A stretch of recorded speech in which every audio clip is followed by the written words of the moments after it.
Is this man the world's first cultural war criminal, as you can see in this headline?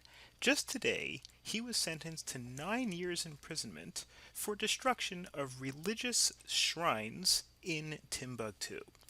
This is the face of Ahmad al-Faqi al-Mahdi, and I apologize for mispronouncing the name, but he was sentenced to 9 years for his role in the destruction of some ancient religious shrines. He was sentenced to such by the International Criminal Court, or the ICC, located in this modern looking building in The Hague, in the Netherlands.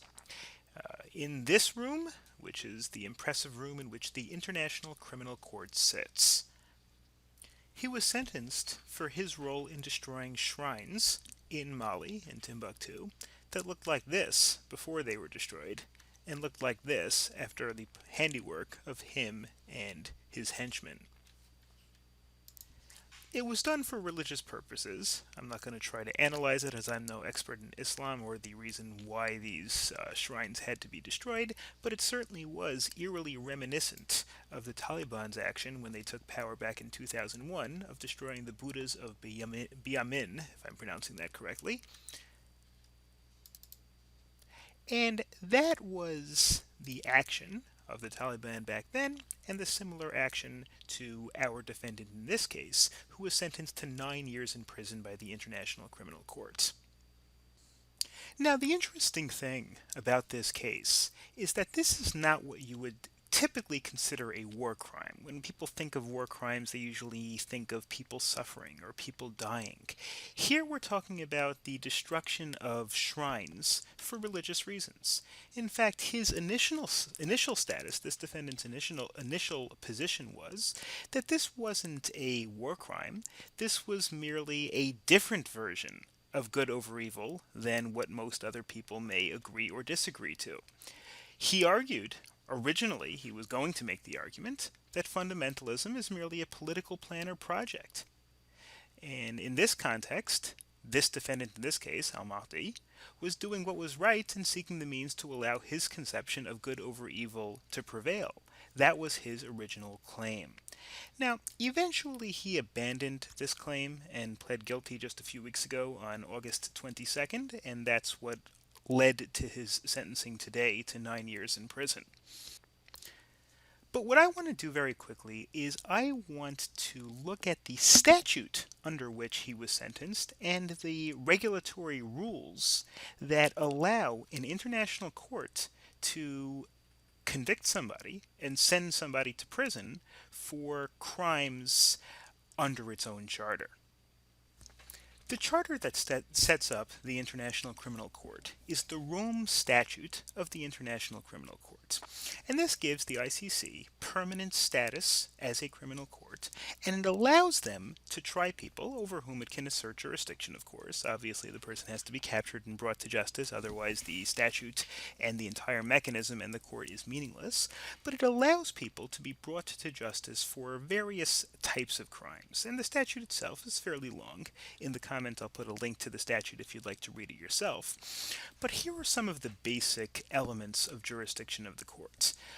The court is jurisdiction with respect to the following crimes: genocide, crimes against humanity, war crimes, and the crimes of aggression. Those, of course, fundamentally, were the same crimes under which the Nazi leaders were tried in Nuremberg. The Nuremberg trials were put together by the four victorious powers during World War II, the United States, Great Britain, France, and the Soviet Union, to try former war criminals under the Nazi regime. And they were charged essentially with these crimes. Really, they were charged with 4 counts under the indictment. One of them was conspiracy, one of them was crimes against humanity, and the other 2 were war crimes and aggression. The crime of genocide in the International Criminal Court statute is separated from crimes against humanity, but that's essentially the same thing. That was established at the Nuremberg trials, which were a forerunner to the International Criminal Court. Of course, the key sections of the Rome Statute are defining these crimes that are prosecutable under this court, under the charter under which the court operates.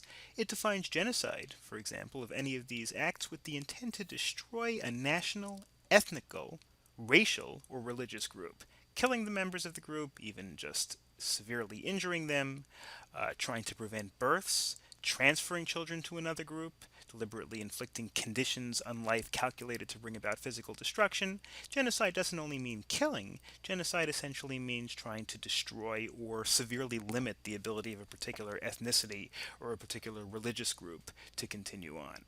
Then it has much broader definitions of things like crime against humanity, which you can see goes for several pages in defining crimes against humanity, war crimes, which are crimes committed during war, things like killing prisoners, things like employing poisoned weapons, pillaging, various other things that are considered war crimes. And finally, after several pages of that, actually earlier in the article it defines aggression by referencing a different document.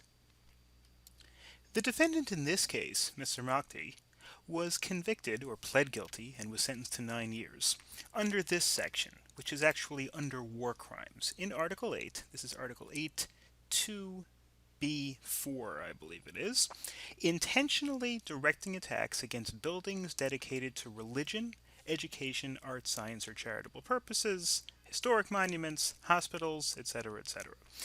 Basically, according to this statute, it is considered a war crime under the International Criminal Court statute to intentionally attack any building that's dedicated to religion, dedicated to historic monuments. I'm not sure whether these particular shrines were considered historic monuments or buildings dedicated to religion. It probably could have gone either one. You may notice that these are fairly broad. This statute is an incredibly broad statute. It gives the ICC jurisdiction over many different things that we might not traditionally consider war crimes. Just to give you some other examples, making improper use of a flag of truce is considered a crime under the ICC court. You use a flag of truce, a white flag, in order to lure somebody else out into the open and then attack them. That is considered a war crime. Declaring that no quarter will be given doesn't just mean shooting prisoners, but even if you tell people that we won't take you prisoner, we'll shoot you, then that is inherently considered a war crime. Employing what are sometimes referred to as hollow bullets, which are calculated for maximum pain and destruction, is considered a war crime as well. Committing outrages on personal dignity.